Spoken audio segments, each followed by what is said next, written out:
Do you experience bloating? I know I did for many, many years. It was very, very uncomfortable. It seemed like almost everything I ate, I felt like I was pregnant, and it was very difficult to sleep. It was difficult to constantly suck in my stomach to try to avoid anyone knowing that I was actually bloated. So this is what you need to know about bloating. There are many different causes of bloating, okay? There's not just one cause. So I'm going to go through all the causes, but there's a real simple thing you can do to identify where it's coming from, okay? Number one, take a look at when you started getting bloating, okay? Was it yesterday? Was it today? What time did you start getting bloating? And then what did you eat right before? Was it the obvious junk food or processed food? Was it sugar alcohols? Let's say you started the ketogenic diet and you had some, I don't know, xylitol, erythritol, or mannitol, or whatever, and then that created the bloating because that was new, okay? Or you saw in one of my videos that I recommended consuming 7 to 10 cups of salad, and now you're bloating, okay? Or was it that cruciferous vegetable that you normally don't consume, and then you start getting bloated? Or maybe it was dairy, okay? That's a common cause of bloating. Or you bought a keto snack or a keto bar that had corn fiber, for example, which was a new ingredient that you added to your diet, and now you're pregnant. Well, guess what? All you need to do is just avoid that thing, and you're not going to bloat anymore. Or like in practice, I had this one lady who came in and she says, I'm bloating like I'm pregnant. And then she came in the following day, and guess what? She was pregnant. So your bloating could be that you're pregnant. But very simply, just find out when you're bloating, what did you introduce that was new, and just avoid that thing. But let's say you have bloating. Is there anything you could do to get rid of the bloating?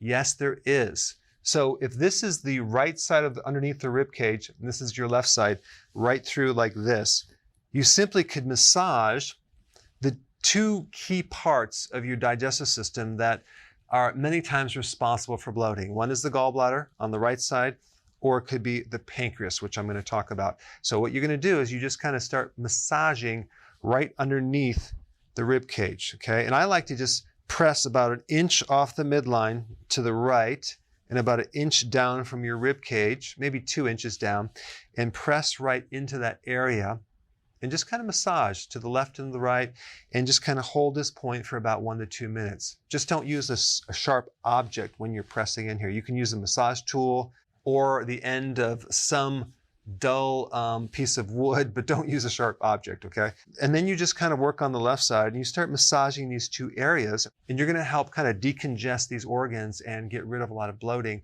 And it'll either push gas through or fluid.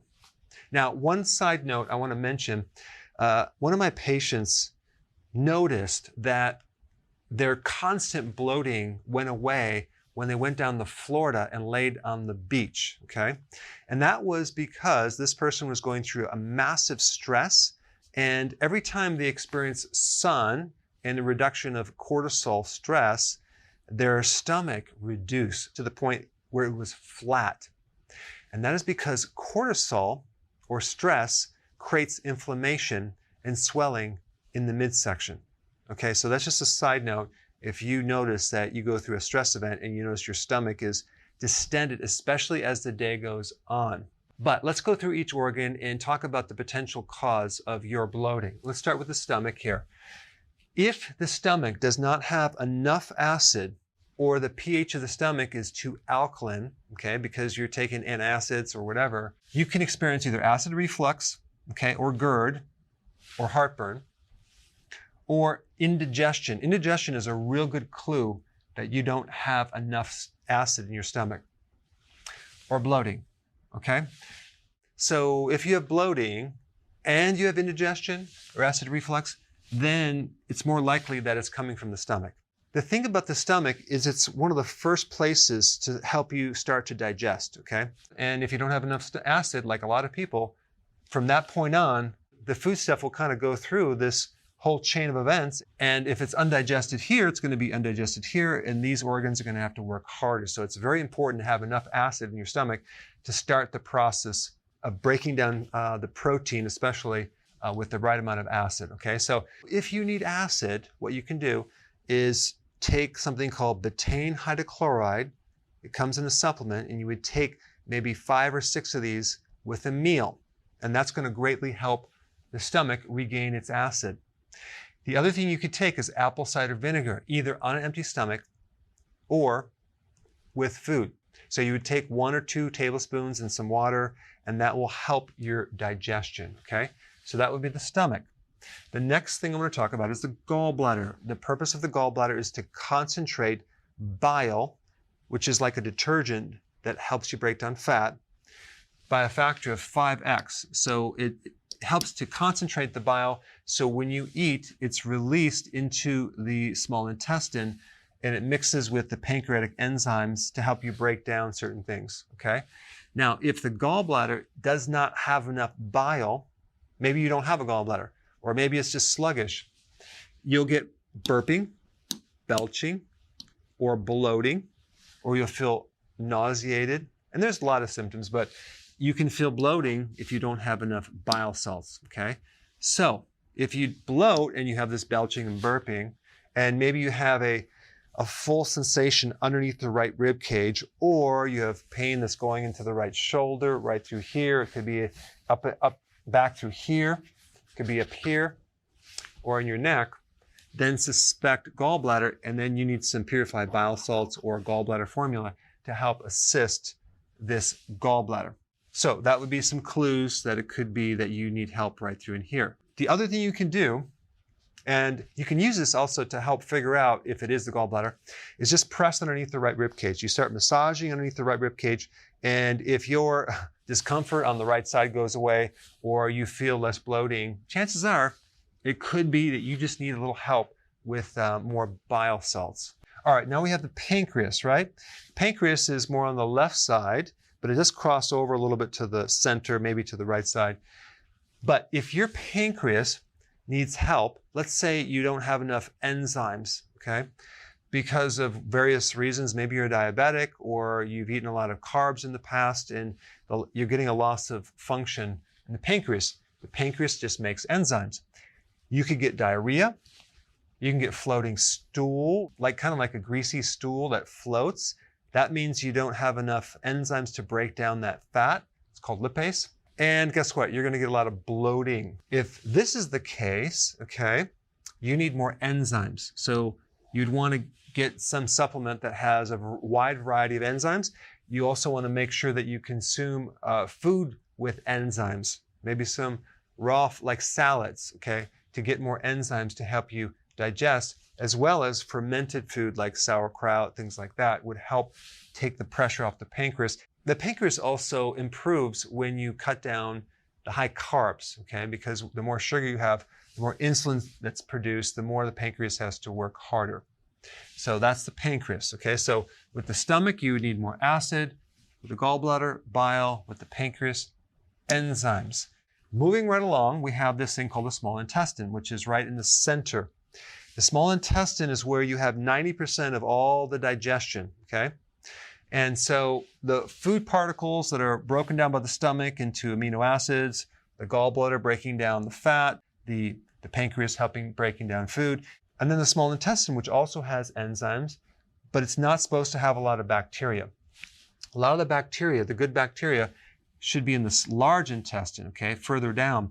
But you have this long pipe that the food should go through, and the enzymes and other things should act on the food to break it down and then help it be absorbed so it can go in through the liver and other places in the body.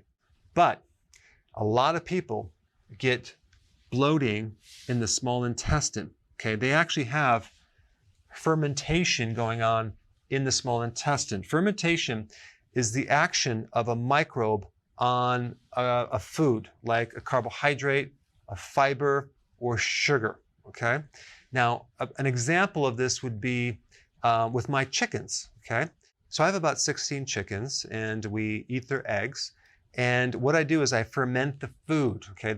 When you ferment the food, you actually soak it in water for 3 days, and the bacteria that's normally in the grains, and which, by the way, they're organic grains, is going to act on the carbohydrate, break them down, and make it much easier for the chicken to digest that food.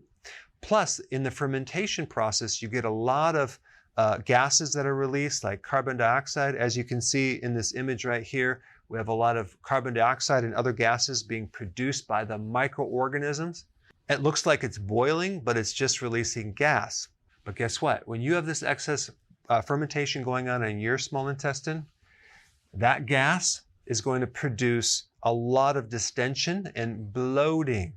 So you could have either fluid retention, okay, going on in the small intestine, or gas.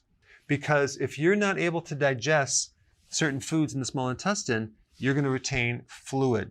And that's one version of bloating, but it can also be a combination of gas as well. So this condition in the small intestine is called SIBO, small intestinal bacterial overgrowth, okay? This is a situation where you have bacteria that normally should be in the large intestine, but it's in the small intestine. It's in the wrong place. And the food coming down is being fermented in the wrong place. And you're going to get a lot of gas and fluid retention. And how do we know you have SIBO? Well, if you consume probiotics, guess what? You're going to feel worse. You're going to get more bloating. Or if you consume more salad or fiber, it's going to be worse. You're going to get more bloating. Why? Because you have these bacteria that are ready to ferment it at this level, and you're going to feel worse if you consume that. So that's one indication to know that potentially you have SIBO. You can go get a test. So what do you do if you have SIBO? Well, you want to avoid probiotics and you want to avoid fiber. So you probably want to do carnivore for a while, which means you're not going to be consuming any plant fiber, okay, any vegetables for a while, maybe 1 or 2 months to reset your system. The other thing you should take is oregano and garlic to act as a natural antibiotic. You can also do clove and thyme and even sage, things like that, and that will act as a natural antibiotic, but these two work really good. Another really important thing to do would be fasting, intermittent fasting. Fast as long as you can. That will help to reset and clean this out. Okay? So that's the small intestine. All right. Now we're at the large intestine. You can also have excessive amounts of fermentation going on, giving you bloating and gas. If you have this situation, it could be you just have an imbalance in microbes and you have the wrong amount of certain microbes versus the other, in which case a wide range of vegetables might be helpful, more fiber. A lot of people that I know that have problems down here rarely have any vegetables. In fact, the average person consumes, I think, 1.5 cups of vegetables every single day. It's just not enough. So the microbes live on the fiber, but if you're not feeding them on a regular basis, they might not grow to the amount that you want or to the diversity that you need. So a probiotic and fiber would be beneficial for this situation. So if you feel better when you take a probiotic or fiber, or a combination like sauerkraut has good bacteria and fiber, if you feel better when you take that, chances are your problem is in the large intestine. If you feel worse when you consume sauerkraut, chances are you might have a problem in the small intestine. Okay, so that's just a way to differentiate those two. But anyway, I wanted to go through the whole system to help you understand the different parts of this digestive system and the potential cause of your bloating so you can fully eliminate it. Now, the other thing I want to mention, if you're not on healthy keto and you're not doing intermittent fasting, I would first go for that. Implement that before you even get into any of these things, because you just might need to have the correct eating plan and the correct time of eating to correct the whole thing. So if you want that information, I put a very simple playlist. You can learn this very quickly right here. Check it out.